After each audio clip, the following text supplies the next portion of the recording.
Good. We would like to welcome you to this political forum. My name is Regina Von Tunglen, and I'm the president of Pine Bluff Citizen in Action. I just want to let you know a little bit about us.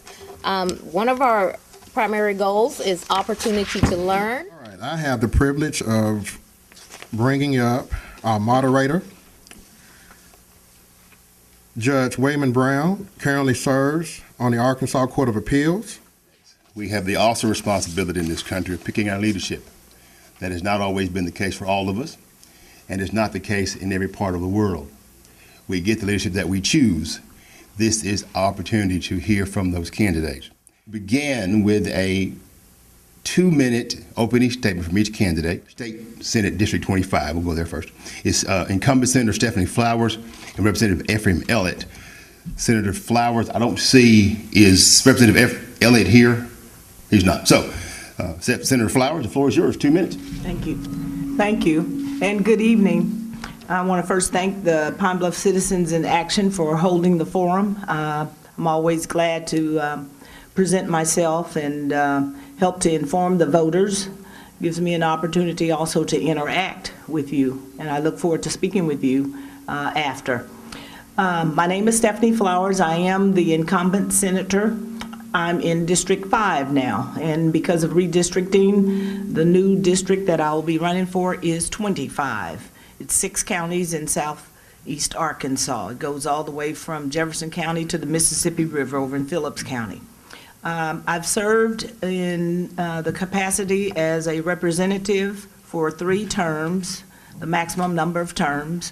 I've served in leadership positions in the House and also in the Senate now as Vice Chair of the Agriculture, Forestry, and Economic Development Committee.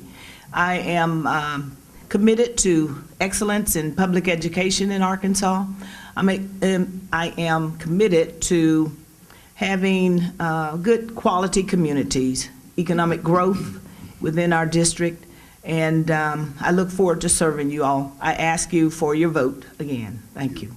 What are your specific plans for economic development for this district? Well, I look at the district makeup, and primarily District 5 that I serve now and going forward, District 25 is heavy in agriculture.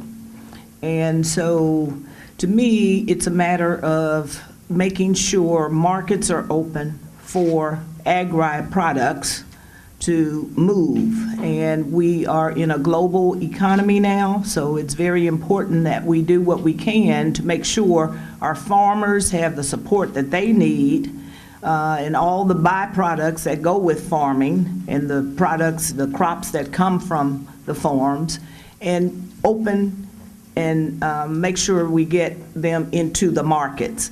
The other thing is that I look at is the technology that goes along with global economy. And so making sure that we have access to the internet, broadband within our district. This is a rural district that I serve.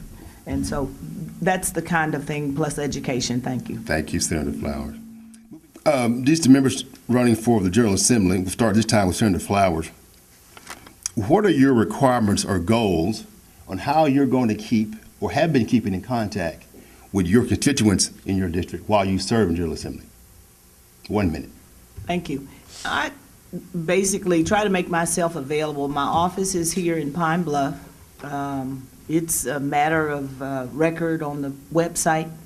I'm a lawyer here, so I've been here for more than all my life. I mean, except for some years in Texas that I spent, but the district is so broad, people use a telephone to call me or email.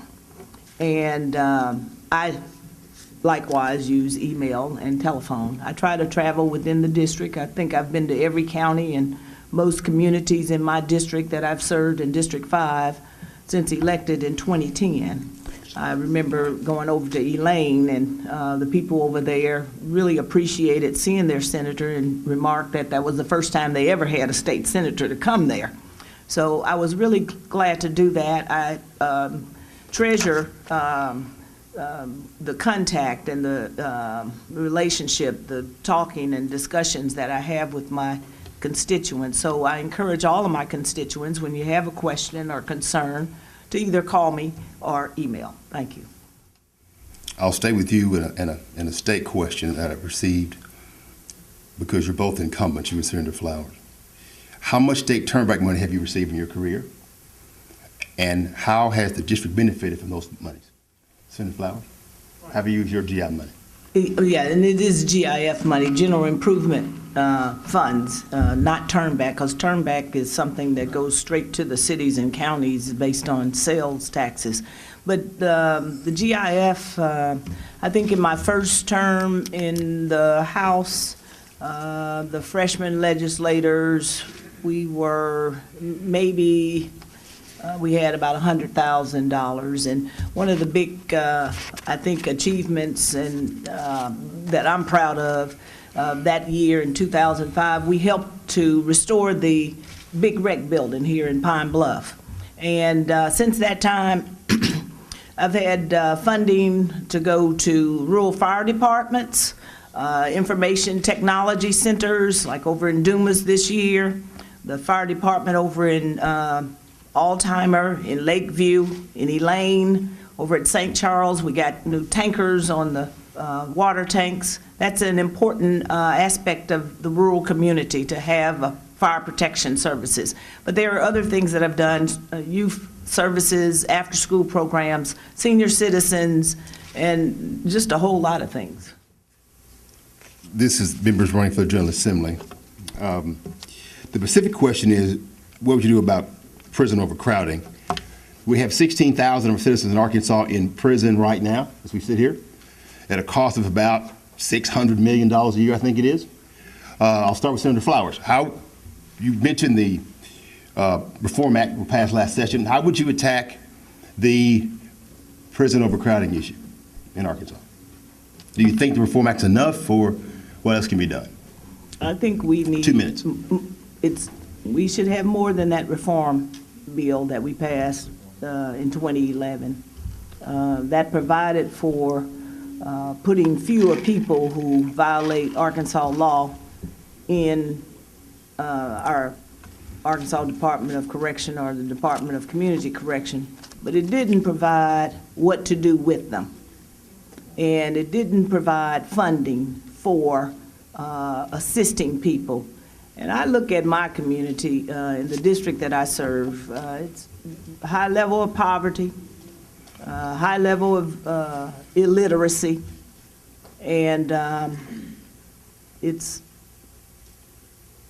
something that we have to address. I mean, if people don't have jobs, if the educational institutions that we have are not helping our young people to go on without remediation to college, or even to know how to read and read sufficiently to fill out an application after high school, there's something wrong. And we need more services. We need behavioral services. We need mental health services. We need drug and alcohol addiction services. We have those kinds of degrees here at UAPB. Our students, we have an addiction studies program, we have behavioral or criminal justice program, but we're not putting them to use. We have to have the money to help people. And I would prefer a halfway house to a crack house in terms of having a parolee or an ex-inmate with a choice. I think the choice for me would be a halfway house and not the same crime den that they came from to go into the facility. President Smith, by this point in the election I run for office, voting started May 7th, elections next Tuesday. They really are tired. I know they don't want to say it. By this time, I wanted it over. I didn't really care what the outcome was till the next day you cared, but until this point, you just want it over because you are exhausted. Now we come now to our closing statements. We will then, who went last on the state side? Remember? Senator Flowers, you have 2 minutes to give your closing statement. 2 minutes. Okay. Thank you. And again, I want to thank Pine Bluff Citizens in Action for this forum.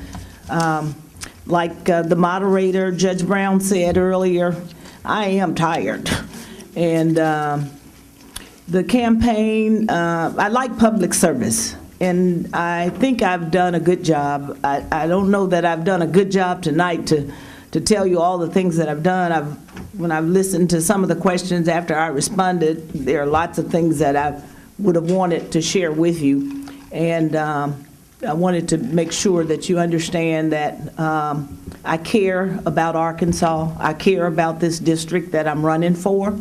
It's a rural district, and it's a district that has a lot of people of color, young people in it, poor people in it, and it seems sometimes that this part of the state is just the stepchild. And I've tried to work hard to make improvements, assisting rural communities, whether it be just a small community or a city or a county, to get the kinds of things they need to build on the infrastructure, build on education through parental involvement, through support of our 2 colleges here, one a 2-year CARC and one UAPB. I've done a lot of that kind of work and funding. I've sponsored bills to provide for those 2 institutions to improve agriculture at UAPB, nursing and technical schools over at CARC. But I wanted also to thank you all for being here tonight and being attentive. I'll ask for your vote, and I forgot to mention that I'm a mom of 1 son, and he's in the audience, and I appreciate him and some other young people that are here after they just finished their semester in college. So I thank you, and I ask for your vote. Thank you.